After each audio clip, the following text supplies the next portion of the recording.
Hello and welcome everyone to a very special colloquium hosted by the Royal Television Society, the RTS Thames Valley branch. We're going to be hosting 3 different 1-hour sessions over the next 3 days. Today we'll be hearing from Stephen Jallacy, who is also known by his handle of Claw. Tomorrow we have Paul Martin from Vecima, and then we will be wrapping up with Guillaume Neveu from EVS. So hopefully you can join us all 3 days, 5 o'clock BST, 12 p.m. Eastern. And it's a really unique opportunity to hear from leaders of the esports broadcasting world, who all bring with them a range of experiences, some disasters and catastrophes, and some very big wins that they'll be sharing with us. So I'm very excited to hear today from Claw. Claw is a pioneer of the esports broadcast world and has been involved almost from the beginning of esports broadcasting. Claw will speak for about 40 minutes in a presentation style, and then we will have time at the end for 10 to 15 minutes of Q&A.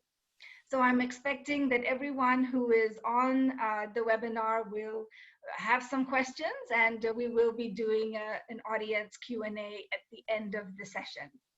So welcome, Claude, to the Esports Broadcast Colloquium. I'll hand over to you now. Thank you. Hello. Okay, thanks for having me. Thanks for that intro. Hopefully you can hear me okay, and you should be seeing my slides up here saying what is esports. I'm assuming that can be seen. If not, someone can jump on and tell me. But yeah, as already said, my name is Stephen Claude Jallacy, and I'm the global head of streaming for ESL Gaming, which is the world's largest esports company. My job focuses around all the technical aspects, organization of our live broadcasts end to end, from the encoding all the way to final delivery with the audience. And today I'm going to talk a little bit about esports, funnily enough. I'm mainly going to focus around broadcast and talk a little bit about esports broadcast, how it's done, particularly how it compares to traditional sports broadcast. Then we're going to do a little bit of a focus on content delivery, live content delivery, which is my specialty. But before that, since I'm the first of a few talks this week on esports, I thought I would do a little bit of an intro into esports itself, what it is, how it works, just on a surface level for anyone who is not already clear how esports works as a business. So I'll start with my first and favorite slide. It's taken me a long time to make. What is esports? So what is esports? The definition: esports is competitive gaming, and what that specifically means is it's computer games being played competitively as sport. And that goes across a wide range of levels, whether it's recreational, the amateur, grassroots, national play, international play, and the highest level, professional play, with professional athletes being paid, playing esports is their full-time career. The most important thing about esports is the games themselves. So you guys are probably familiar with some of these logos. You'll have seen them before. They're reasonably well-known sports titles. These are all sports. These are all games. And in esports, we have exactly the same. These are the games of traditional sports, if you want to look at it that way. And these are some of the games of esports. So we have Dota 2, CSGO, PUBG, StarCraft. These are all League of Legends. These are all some of the biggest esports games out there. Not by any means all of the games. The esports landscape the ecosystem is huge. There are many, many games, all different genres. But that's, funnily enough, where we're heading next. These are examples of games. These are individual titles, individual games, individual esports competitions. And these go into categories or game types. So all the titles I had there, we now have them here organized by their game type, and their game type: FPS, MOBA, RTS, mobile games, battle royale. These are first-person shooter, multiplayer, online, battle arena, real-time strategy, mobile games, a battle royale. That's 100 players all fighting to the death. And there's other game types as well: racing games, fighting games, card games, sports games, and there's even more that I haven't listed. It's, again, there are many, many titles. The reason I wanted to go into this is it's a little bit about what esports is, in the same way that we have traditional sports. We have many different esports that are individual games. They're organized by type. But the reason it's relevant, one of the reasons it's relevant, is because you have all these different games. They're completely different to each other. A lot of them, they are, each one of them is a standalone sport, if you want to look at it that way. And even inside the same genre, they can be very different. Whereas the MOBA genre is a great example, because you have League of Legends and Dota 2. They are two of the biggest esports in the world.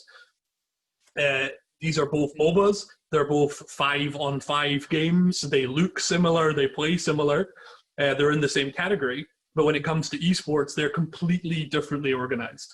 They run tournament-wise, ecosystem-wise, completely different from each other, which is pretty relevant when you're coming into esports for the first time, to understand what is going on and how these things differ. That takes me next to something that is very different in esports to traditional sports. In traditional sports, nobody owns tennis, nobody owns hockey. These are just sports, and there's different governing bodies around it. In esports, all of these games are products that are owned by companies. They all have publishers. So Riot Games, for example, publishes League of Legends. Valve publishes CSGO, Dota 2. And these companies own these games. Some publishers are very hands-on in how they run their esports programs, with Riot and League of Legends being an example of that. They are the sport, they are the governing body, they're the tournament organizer, they're the broadcaster as well. They cover everything all the way across that sport. Some publishers are a little more hands-off, and Valve would be a great example of that, where they have CSGO and Dota 2, two of the biggest esports on the planet, and they obviously care and are invested in these esports programs, but they allow externals to run the esports competitions. Rather than where League of Legends is more of an American franchise style of sport organization, what Valve have is more of an open circuit.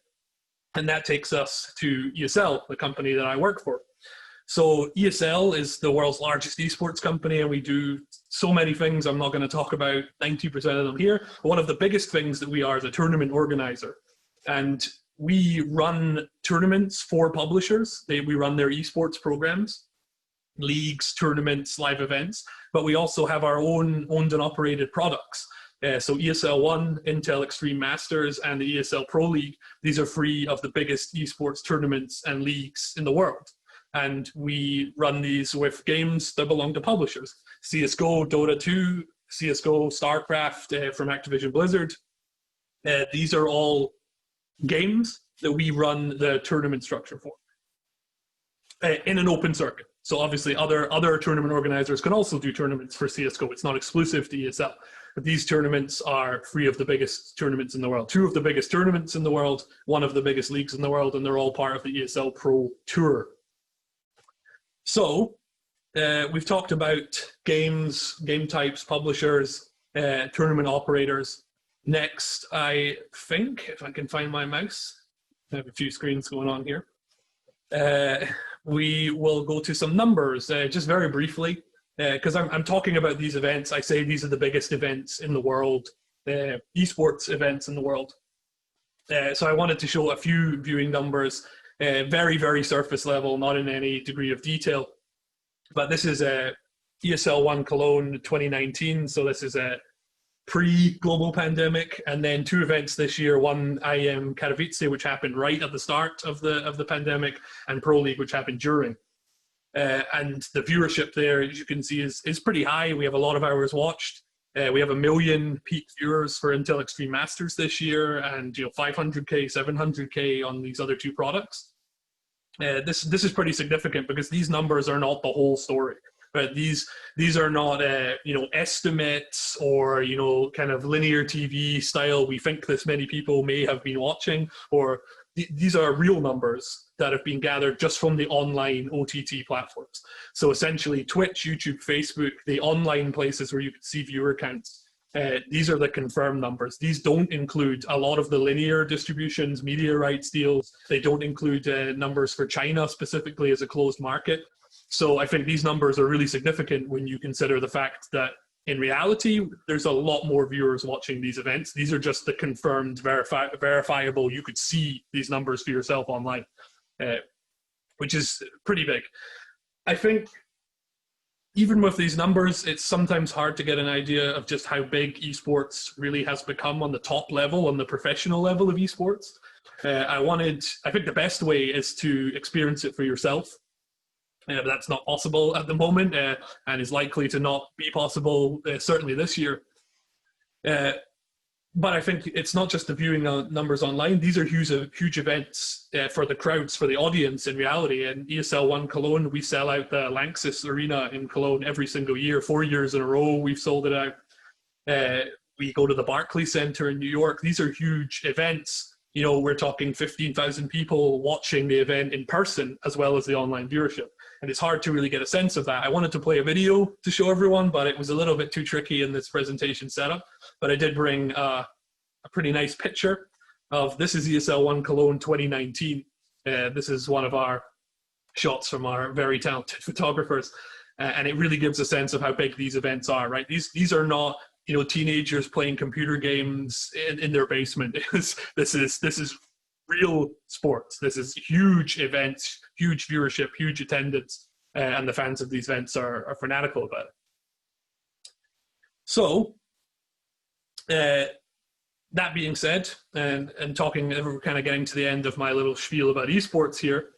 I think there's one other big difference when you're talking about esports versus traditional sports, which I think is relevant from the broadcast side, which is the community aspect of esports.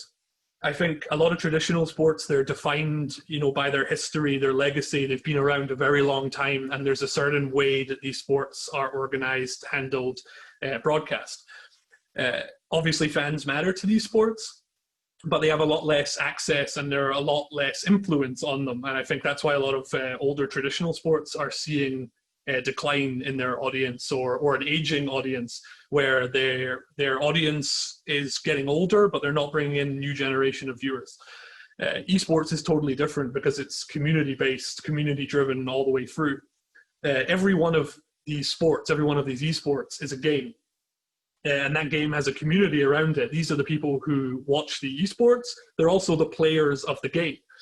So everything that community wants, they drive the product, which is the game. They have a lot of influence, a lot of access to how that game should be, how tournaments should be run.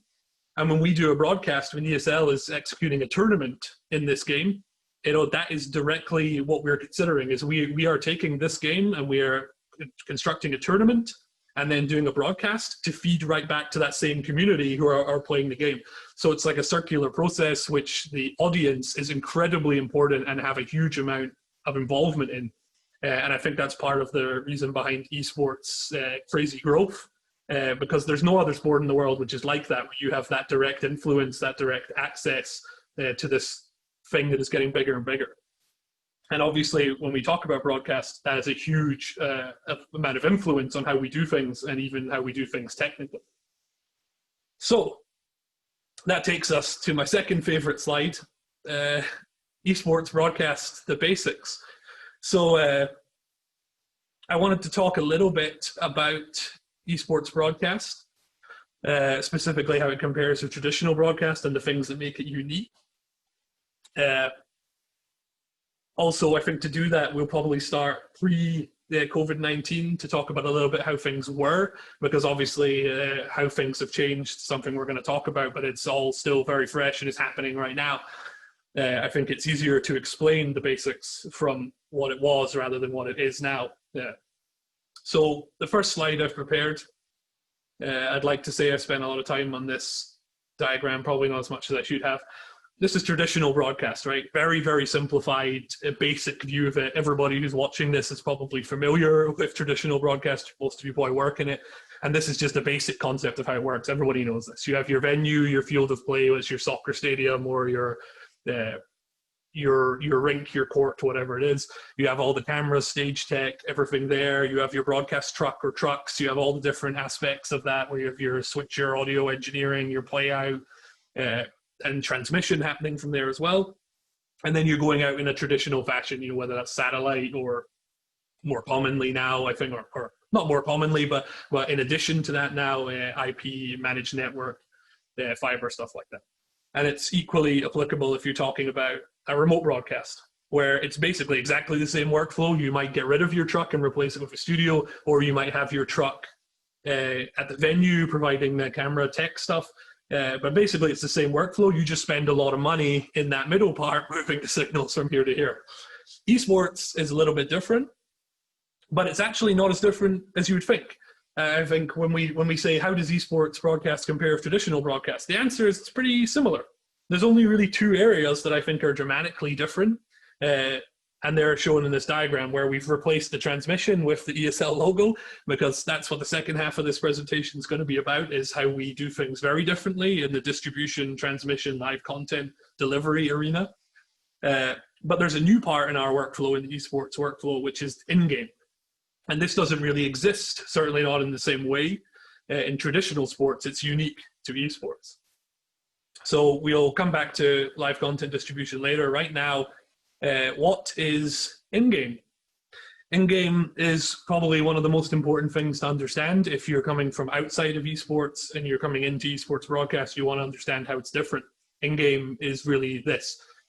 In-game is essentially the virtual playing field. So, in a football match, you have the pitch and you have all your cameras surrounding that, and you tell the story of the game. In-game is exactly how we do that in esports. It's where the players are competing. So instead of 11-a-side player, 5-a-side players, whatever the sport is, on the pitch we have these players sitting on stage, each one of them with a computer. They join to the game server and they compete there. Observing is inside our in-game production line, is the process of capturing that game. It essentially replaces the cameras in traditional sport. It's how we virtually tell the story of what is happening in this match. We watch these players compete on the server with virtual cameras, their digital avatars fighting it out in the sport.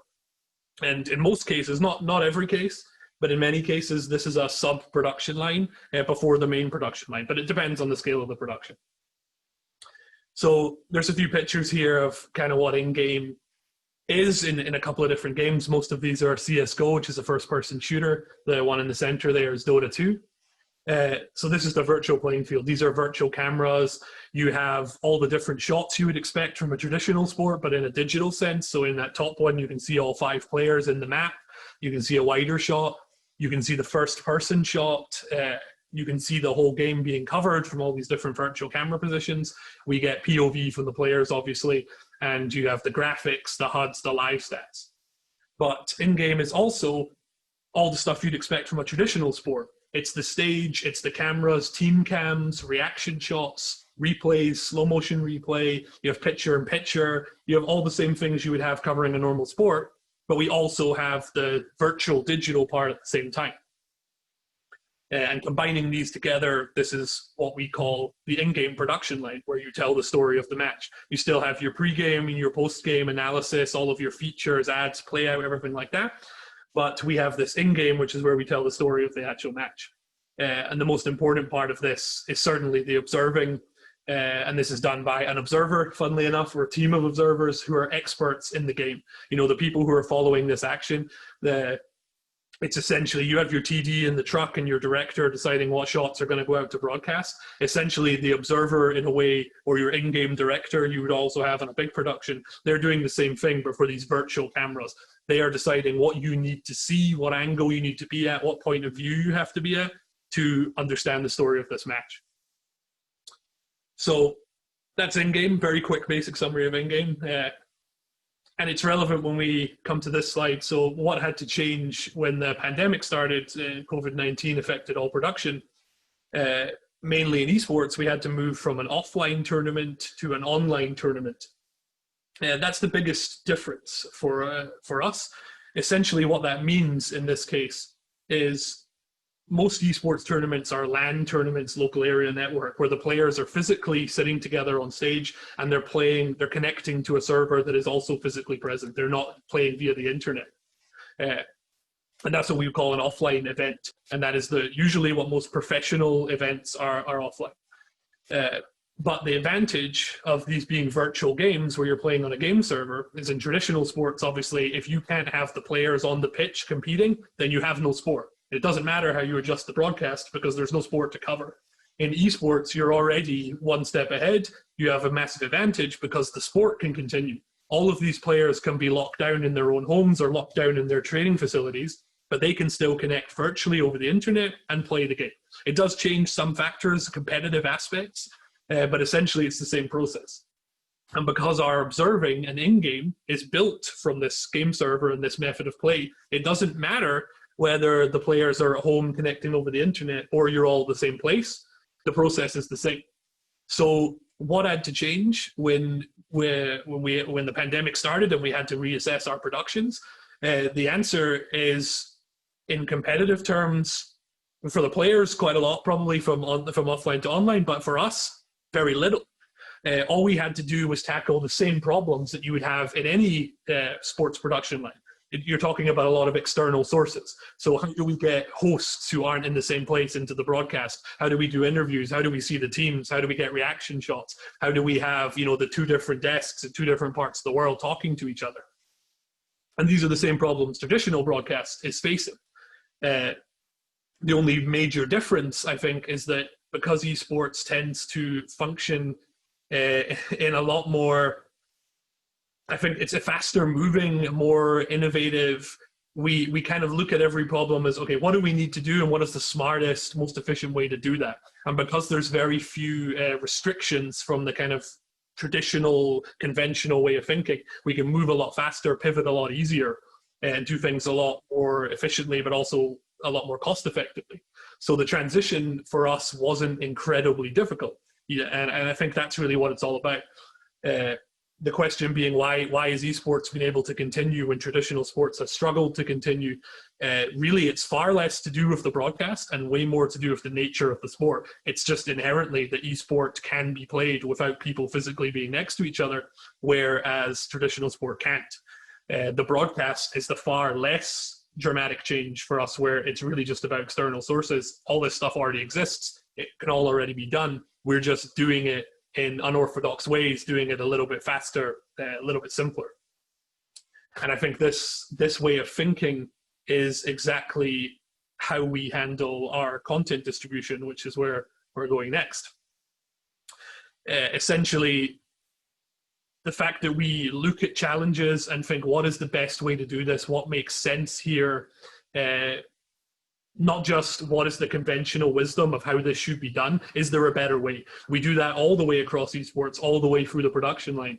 And in our streaming and live content distribution, that is just, I would say, a more dramatic way of the same thought process. Whereas essentially, our streaming and live content distribution is driven by a couple of things. One of them is the business landscape, the ecosystem itself, and the other is obviously technical. The first part, when it comes to the business of esports streaming, it's very different to traditional sports. There's very few or no real paywalls, subscription-based services, anything like that in esports. The audience expects the content to be free. It's the way it's always been, and it's the way it is now, where they're watching on Twitch, YouTube, Facebook. They expect to see it online. Until very recently, it was exclusively online, only via OTT. They would expect this content to be available, to be super high quality, to be super reliable. Everything has to be 1080p 60. They expect that, but nobody's paying for it. It's a very different business model. You're not pulling in subscriptions to watch the esports content. You're not putting it behind a paywall because there's just no precedent for that in the sport, which is very different to traditional sports. So this landscape has you already thinking very differently about how you technically would deliver this, knowing where it's going to end up, where the audience expects it, and the expectations they have of quality. In the traditional world, it's all about traditional linear content for television, and then OTT is the new thing that's now bolted onto the site. It's like, we didn't really have to do this 10 years ago, but now everyone has to be able to watch online, so we've just kind of added this, and it tends to be a lot lower quality, and in many cases a lot lower reliability, even on the highest level. You'll see massive sporting events where you want to watch it on YouTube and it's not playing so good. So that's the business side. The technical side is quite unique to ESL, where we have kind of our own business problems, where the factors driving our live streaming strategy, I listed them here very quickly. We had more events in 2019 than we can handle as a company. Esports is growing so fast, there's so much demand for this sport that we were trying to do more events than we could handle. We do about 18 major stadium events a year. And that's not including all the leagues, ongoing projects, white label for other clients, everything else that goes with that. We do these 12 to 18 of these big stadium events every year with a very small core team. We have to send a lot of equipment to those events and build it up on site. We have to have skilled engineers and operators on site, so it's travel, hotels, time away from home. And when you do that, you then inevitably have quality and consistency problems because you have different people, different gear, different places. The infrastructure needs to scale, which has not just an effect on cost, but it's also just your workflow. You have to find new ways to get from A to B to do multiple events at the same time. And in some cases, we were even having single events, which were exceeding our resources, where IEM Katowice is a great example. It's not just a single event in a single stadium for a weekend. It's kind of a festival. There might be 6 tournaments happening at once from that single event, which, where you combine that with another event in another part of the world, you're just massively overworked at that point, and you need a system that can handle that. And then the last point, keeping project budgets under control, always a concern. You know, everybody wants to scale, everybody wants to do more, but you can't just double, triple, quadruple your budget every time you want to do more. You have to have a smarter system than that. And for me personally, as a department head, quality was incredibly important, and maintaining our technical experience and keeping our reliability high was completely important. We don't want to scale and have more events, but have our quality go down or our reliability go down. That's not acceptable. So these are all the factors and the problems, if you want to call it, the challenges affecting us when we're coming up with a system. So what we decided to do is not remote production, but remote operation, we call it. And this is our kind of set of requirements where we sat down and thought, okay, what is it we must have? We want to build a system that does this. We want to keep the systems and the infrastructure on site. We want to do that because we think it's cheaper, we think it's more efficient, we think it makes more sense for an esports production. But we want to move the staff off-site. Not just for cost reasons, but also just because we have a small core team of skilled engineers and operators. We don't want to burn these guys out. We don't want to be continuously traveling on the road, flying all over the place. You know, Brazil one day, Europe the next, China the next. You need to be able to maintain your staff, have them continuously working, have their skills in the right place, but not burn them out. So they need to be able to work from anywhere. We need a system that works over the public internet, because we don't want to be using, you know, satellite connections. We don't want to have managed networks. In a lot of our venues, we can't have this. We need to be able to go to any venue anywhere in the world and do an event without having to put in incredibly heavy infrastructure. In some places, we just can't have it. We might be going to a stadium in Asia or South America where the infrastructure is a lot less, and it might be in London or LA or something, and you just need to be able to do a full-scale television broadcast from there without it being, oh, well, you want to go to this country, then you have to 10 times the budget. And then from a technical point of view, we didn't want any new steps in the workflow. We didn't want any new generation loss. So we had to maintain the way we were currently doing it, which was, you know, encoder direct to platform, because quality is important. We needed scaling, and we need to make the most of the investment. These are all the targets we had to hit. So this is what we came up with. It's an incredibly complex, hard to understand diagram. Very, very simply, this is the system that we built. It's the remote contribution distribution system that ESL now uses. It's not a concept any longer. This is a fully functioning system, and I'm going to very quickly, in the next 12 minutes, try to blast through it and explain all the different parts of it. So what we're starting with is the contribution side. So we have ESL encoders, ESL servers, Intonor hardware. This is what we are talking about when we're talking about contribution on site. When we're keeping the gear on site but the operator is off, this is the equipment. So it starts at the very beginning with the hardware. Build, not buy, is our philosophy. Why we build our own hardware and we don't buy hardware off the shelf. A big reason for that is cost. There's no way around that. Not in the sense that our budgets are limited and we can't afford the off-the-shelf equipment. More from the perspective, it's the perceived value of that equipment. We just think that hardware encoders are very, very expensive. Most of them are very limited in features, very limited in capacity and power. Their quality tends to be lower, and they're very, very expensive. So we're gamers, we work in a gaming company, we play a lot of games on PCs, we build all our own PCs. It's not a big leap to start building your own broadcast servers. So that's what we started doing. Because of that, they can be esports specific. They're made of consumer parts, so they can be easily built, scaled, replaced. Maintenance is easy. They can be fully customized. Because we're building them ourselves, they're completely future-proof. We can have extreme power in those servers, because essentially we're not limited by a proprietary board or a certain rack space. You know, we can go 2U, 3U, 4U, and go to dual processor, single processor, gaming performance equipment, as much power as we like. And the cost of each individual unit is then far lower. Obviously, some of our more powerful, advanced units will be a little more expensive, but on the lowest end for our encoders, you know, you're talking about 10 times cheaper sometimes. You're talking about ESL building 10 encoders for the price of one off-the-shelf encoder, and the performance, the quality of each of those 10 encoders is superior, and the capacity is high. So for our perspective, it's just absolutely a no-brainer to build and not buy. If we're building the hardware, what are we using to actually do the encoding? It's software encoding. So we're using open source consumer equipment to do that. So Intel processors, NVIDIA graphics cards, and software, we're using FFmpeg, OBS. These are both open source, free software that you can have to do your encoding, your recordings, whatever. Everybody has access to these. They're super easy to use. You build your own server, you put the software on it, and you have an encoder. Obviously, it's oversimplified. There are a lot of different tricks and tips and things you have to know to make it really good. But essentially, that's a simple process. And this is how a lot of streamers individual streamers are doing this from home. They just have this software on their home PC and they do their own broadcast. But it's not all about the encoders. You obviously, if you're not going to have your engineer on site, there's a lot of different parts that you need to do a broadcast, to do the live contribution part of the broadcast. So you have to build a rack about that. Around that. This is the fleet that we built. Each one of these racks is capable of doing an event on its own. So we have the smaller ones, which have a little less redundancy, the big ones fully redundant.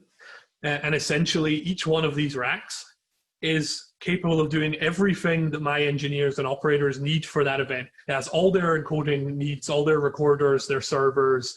It has all of the power, cooling, network. It has scaling. It has all of the monitoring equipment. Everything is contained in that unit. We ship one of those cases. It's only 16U high rack unit. It's not that big. You ship that to the event. Someone at the event plugs it into power. IT uplink it with network, and that's it. The engineers now have access to that full suite of equipment instantly and can do everything they could do before when they were on site. And in many ways, it's actually superior. So it's a fully remote platform that instantly can be used anywhere in the world or by multiple engineers. So you have better monitoring and visibility.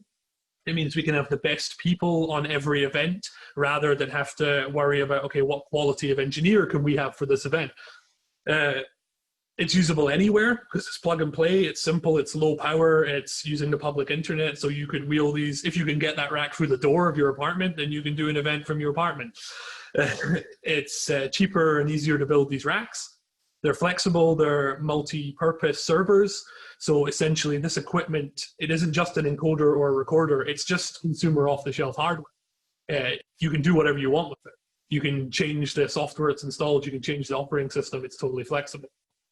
Which means, again, it's future-proof, everything is standardized, these racks are modular, so you can scale up to do an IEM Katowice with 6 stages. You maybe want to take 3 racks, maybe you want to take 6 racks, you can just keep scaling. And just overall, the cost of building this system is far less than a lot of individual broadcast pieces of hardware. Like there's mixer tops that cost more than that entire rack. So it makes a lot of sense from that perspective. So that's the ESL build it ourselves servers, but what happens when we have to deliver something for linear broadcast? Then we have 2 options. We can do it from our own equipment, that's definitely possible, we can and have done that. Especially now that things like SRT are available, you have a lot more options there. But sometimes the traditional broadcasters, they're getting more and more into esports, they just want what they know and what they're comfortable with. So we thought maybe this makes sense to have a hardware encoder. So we partnered with Intinor, a Swedish company making encoding devices, decoder devices. And it seems a bit strange because I just said that we're not really into buying off-the-shelf equipment. But the reason Intinor makes sense, their approach is very different. They have non-proprietary hardware. They're using, the same kind of consumer servers you can buy yourself. The hardware isn't what's special, and that drives the price down. The software is what's special. And the Intinor unit basically allows us with very few clicks at a very reasonable cost to be able to take our feeds that we're using for our high quality OTT, but then also send it to a broadcaster in the standards and the format that they like without us having to compromise anything on our end. The Intinor equipment is cheaper than any of its competitors, but it's also the highest quality I've seen. It doesn't compete with the ESL home built encoders, but when you're talking about an off-the-shelf product, I think it's the best quality I've seen. And also Intinor, they specifically designed this equipment for the public internet. They have protocols, proprietary protocols that work over the public internet. So it fits perfectly into our ecosystem. So now on the contribution side, we have the ESL equipment, we have Intinor's equipment, bulking that up. We now can contribute anything we want. We're going over the public internet as that's really important. And we're using RTMP for that, which a lot of people would say is dangerous. That's not wise, probably shouldn't do that. For us, we think it's way more about how you set it up, making sure you have enough backup, making sure you have multiple ISPs on site. But what we gain from that is a huge advantage, because even if we do a higher bitrate stream, like a 20 Mbit, 25 Mbit stream for a traditional linear taker, we can still do all of our linear needs and our OTT needs in less than 100 Mbit. So if we have 2 100 Mbit internet connections, we have full redundancy and we can do a full broadcast. Depending on how you're doing your remote production, that might only get you a couple of cameras. And often the quality isn't going to be as good because we're compressing our OTT so hard. 1080p 60 at 6 Mbit is our limit. So we're very low bandwidth, but very high quality, very complex encoding. We do this because we're so low bandwidth, we can then do this over RTMP. But we don't want to go directly to a single point. We want multi-platform distribution. We want to be able to do things in the cloud.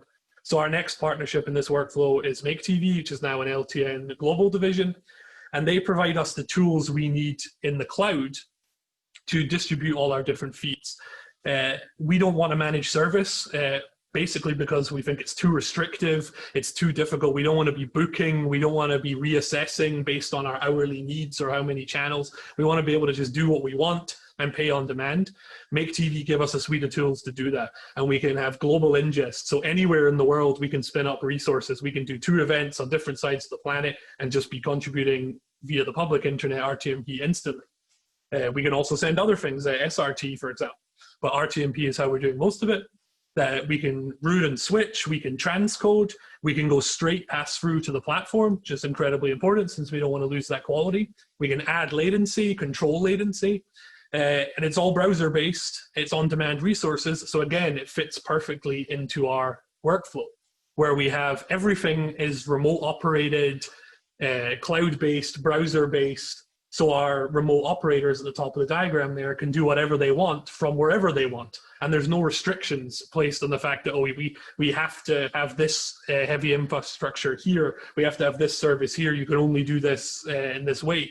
We can basically, as long as we have our own equipment on site, we can do whatever we want. And if we don't have our own equipment on site, we might not do the contribution portion, but we can still use all the tools in the middle to monitor, control, and distribute everything. So for Make TV, we can then distribute to our platforms, to takers, directly to viewers if we wanted to do that. The Intonor hardware can do the same. It can go point to point. We can run it through a data center, go through Make TV, and we can distribute all our feeds in that fashion. Essentially, what it leaves us with is this very unique system, which gives us total freedom to do essentially whatever we want to do, without the heavy infrastructure, without the huge investment in hardware, without the managed service costs. We basically have a system which serves us much better, has much more flexibility, in my opinion, higher quality, equal or better reliability, but it's costing us a lot less in resources and in money. So the results, we tested the system in a live environment for the first time in December 2018, and we fully deployed it in February 2019. There's been no failures or compromised broadcasts attributed to this system since its launch. It's now used for all ESL's major products all over the world. What this allowed us to do, more events, bigger events, simultaneous events. We better utilize our resources. We expanded our operations without actually increasing our staff. We essentially managed to lower the burden on our staff, but still do more events at the same time.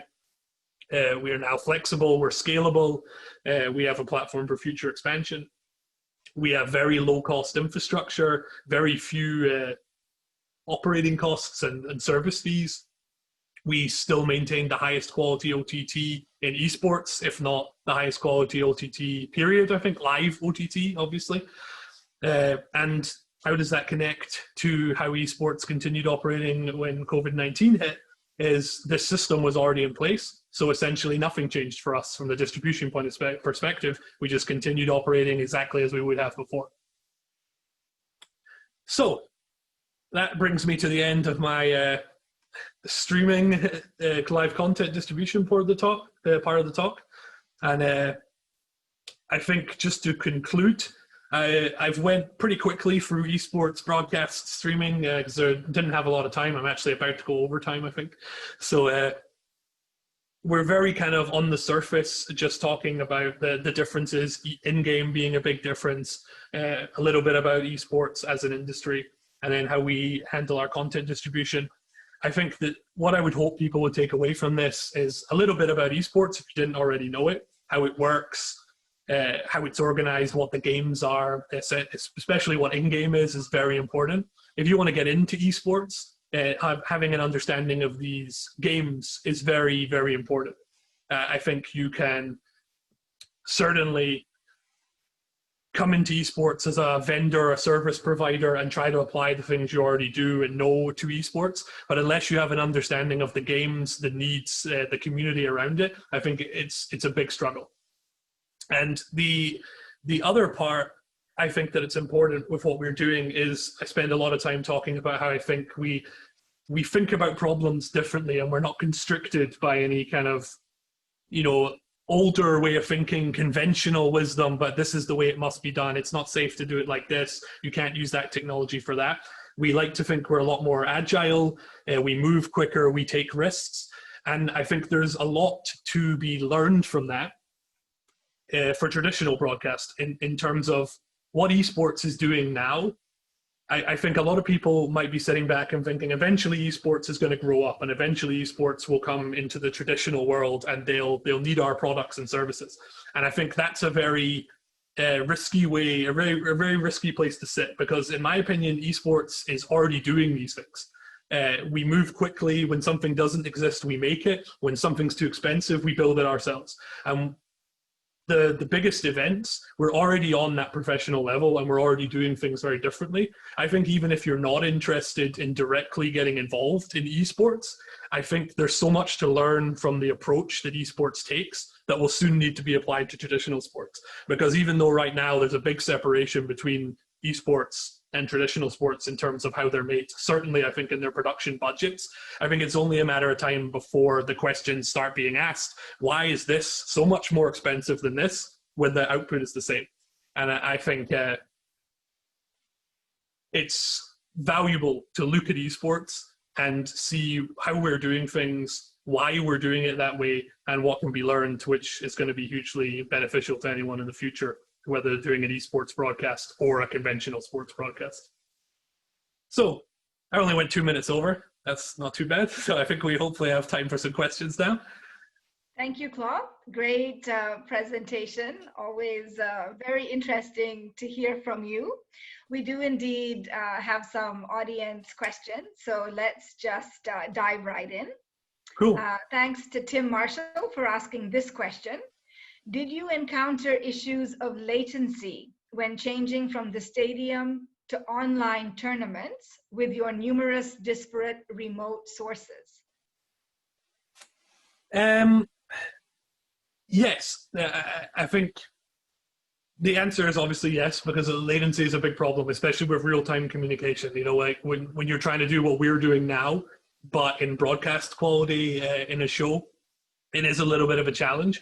I think we had less problems, again, because we are doing things in a little bit of a less complicated way in many cases, I think, in terms of if we want to bring someone in as a guest or we want a remote camera, we don't think about what equipment we need to have in place, what services we could make work. We just go, what needs to be achieved here? What element do we need? And how can we do that? And in some cases, that is as simple as a Zoom call or a Google Hangout. Maybe we use vMix, which is software which you can get very, very cheap consumer software, where you can have a high quality broadcast call. If you want to do something better, you can do an SRT feed.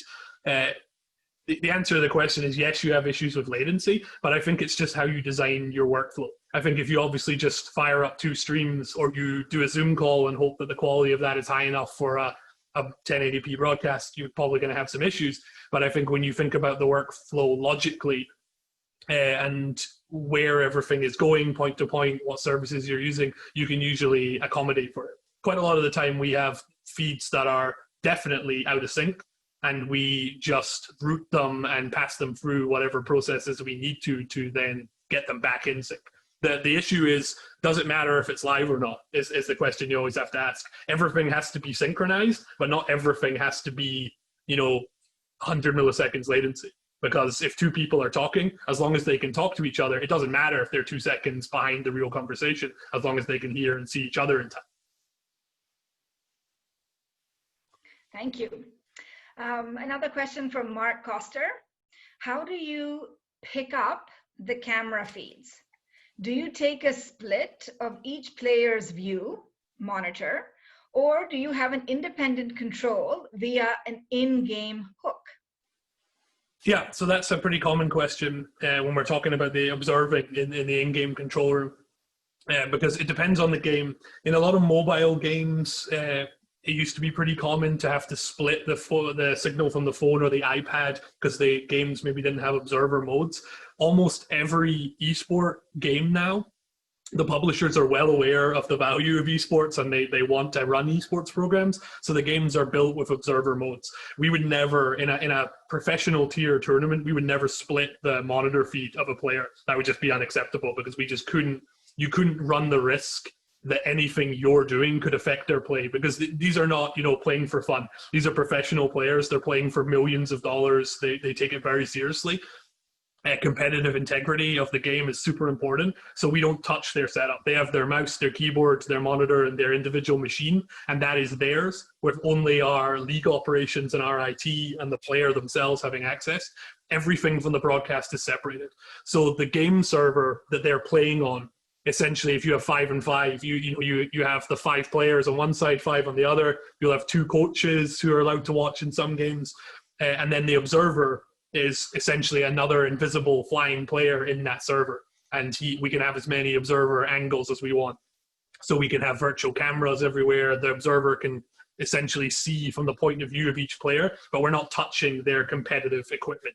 Everything is basically done virtually in the game, and the game publishers themselves in most cases allow that. There's very few esports games now that don't have an observer mode. FIFA is the most high profile example, where in FIFA you usually do have to find a more creative way to take your feed, but whenever possible you try not to touch their setup.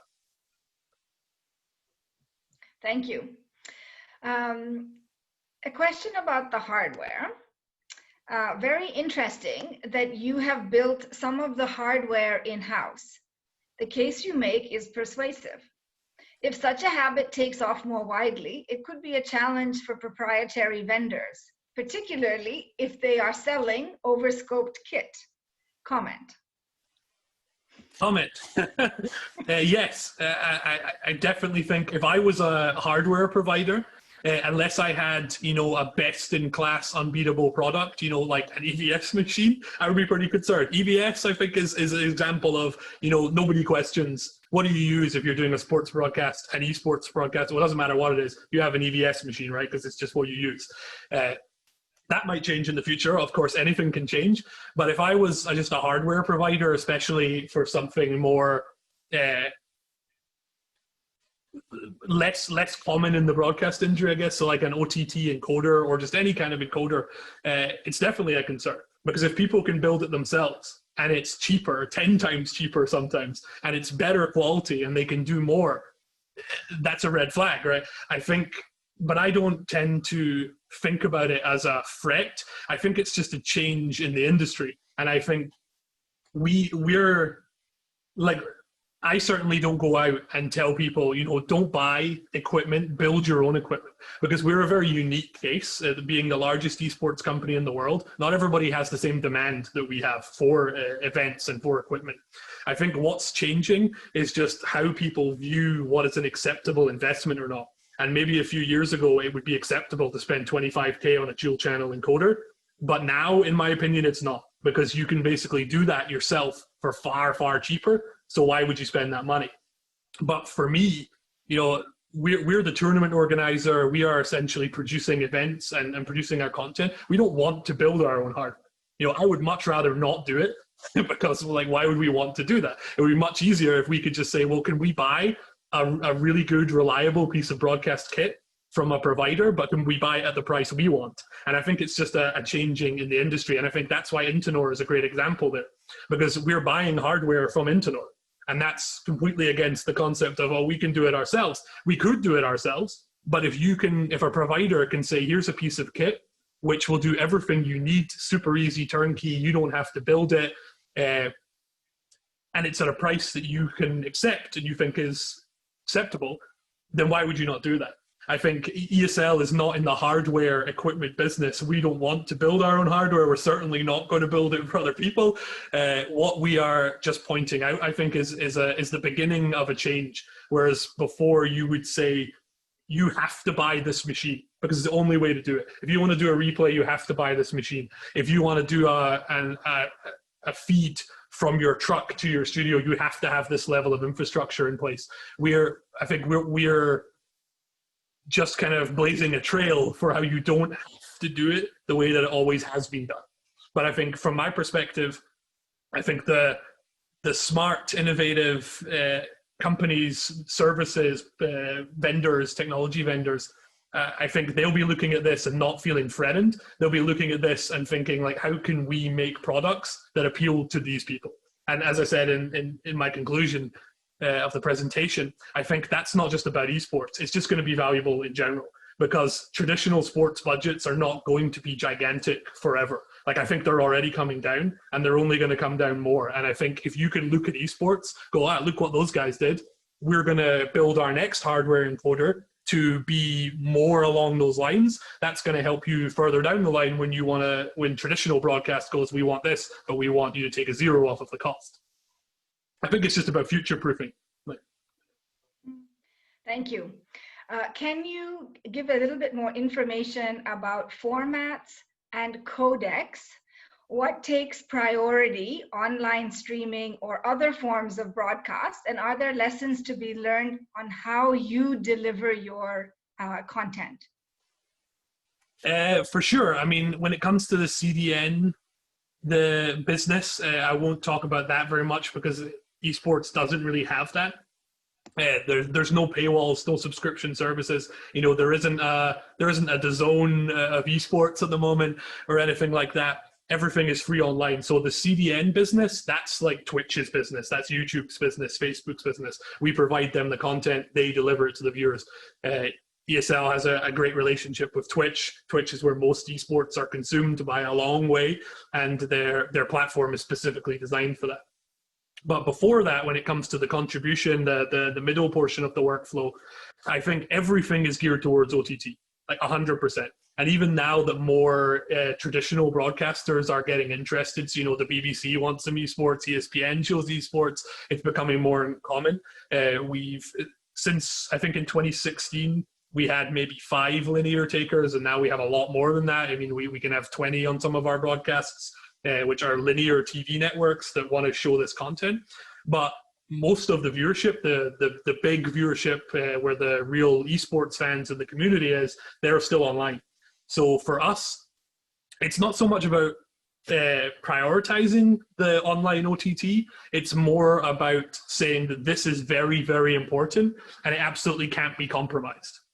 So we want our linear to be as good, if it can be, or as good as it can. I mean, most of linear TV is still 1080i, so it's never going to look as good on the end, in my opinion.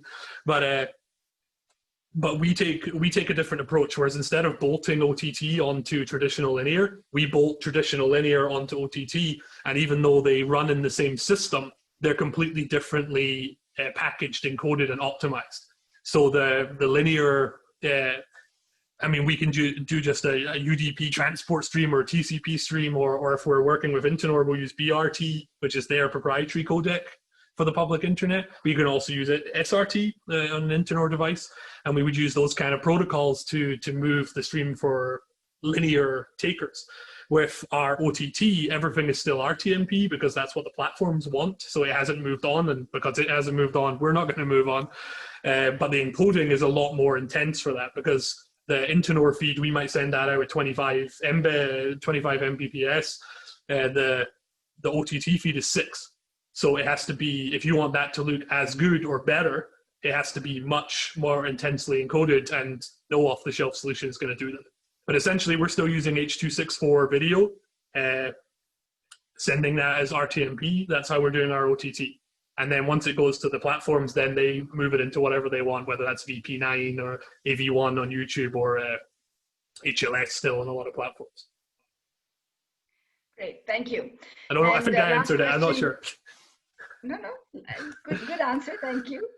And last question from Onar Tatar, who is from Turkey. And he says, what do you think about new technologies of streaming? What do you think is the future of streaming, and what problems are you trying to solve next? So a little bit of a future vision for our last question. Yeah, that's good, this last one. That probably takes a little bit to answer. I think what does the future hold in streaming, new streaming technologies? I think it obviously depends what part of the workflow you're talking about, and obviously within the scope of ESL and esports and what I'm doing in this space, we don't focus as much on the delivery to the viewers, because obviously we're not doing a lot of that. So obviously you're keeping an eye on things, what is happening, you know, especially with VP9, AV1, how the different delivery formats are evolving and changing, and what the standards around that are going to be, and the padded pools and all this stuff that's going on. But when it's the contribution side, encoding, transport, which is where I'm spending a lot of time, I think it's all about bandwidth, but not in the direction people think, where it's like, okay, 5G is coming, or 5G is already here, and we'll have so much more bandwidth, we can do whatever we want. To a certain extent, that might be true, but I don't think that's what streaming is really looking at. Like, we're not saying, oh, now that we have more bandwidth, our 6 Mbit stream can now be a 10 Mbit stream, because it doesn't make business sense to do that. You know, like Twitch wouldn't want to do that because they're paying to distribute this content to the viewers. They don't want bit rates to go up. It doesn't make sense. You want them to go down. So in my opinion, when I think where's the future heading for streaming in the OTT space, it's more efficient encoding. I think more bandwidth is going to become available. People have more bandwidth in their houses. You have more bandwidth available at events. But that doesn't mean that our streaming bandwidth is going to go up. I think the individual streaming bandwidth is going to go down. Instead of 1080p at 6, I think you're going to be looking to do 4K at 6. And it's more like that. So more viewers, more capacity, and more quality, but you're going to want the individual bandwidth to stay low. That's where I personally think everything is going. Internally, a lot of the problems we're trying to solve, I mean, there's no real problems with our system. I think it's actually pretty solid. We don't have anything where we go, this doesn't work, and we need to address it. But in terms of challenges, future challenges, it's more about just making sure that we can keep up with quality, keep up with scale, and make sure everything we're doing stays at the top level.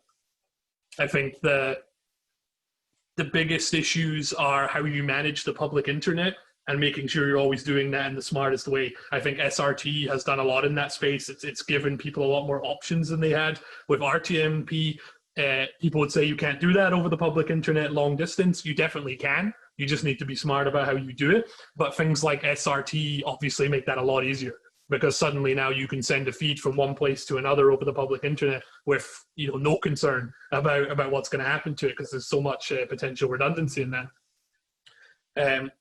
I think mostly it's just about improving your encoding, upping the power of your hardware, and just making sure that bit quality is going up, but bit rates are staying the same or going down. That is the challenge. Great. Well, thank you, Claude. A wonderful presentation and Q&A session.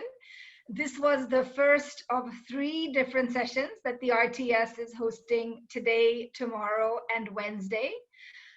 These will be recorded, so you can watch it again, or perhaps you're watching it for the first time on YouTube, on the RTS YouTube channel. Tomorrow, we will be welcoming Paul Martin from Vecima, who will be doing a little bit of a deep dive into the CDN part of esports and how esports and gaming content gets to final audiences. And then on Wednesday, we will be joined by Guillaume Neveu from EVS, who will be sharing his experiences in the esports broadcast world with a lot of case studies and real life stories from EVS's esports experience. So thank you to our wonderful audience. Thank you for everyone who asked questions. Thank you, Claude, always a fascinating presentation. Goodbye for now. Thank you. Thanks.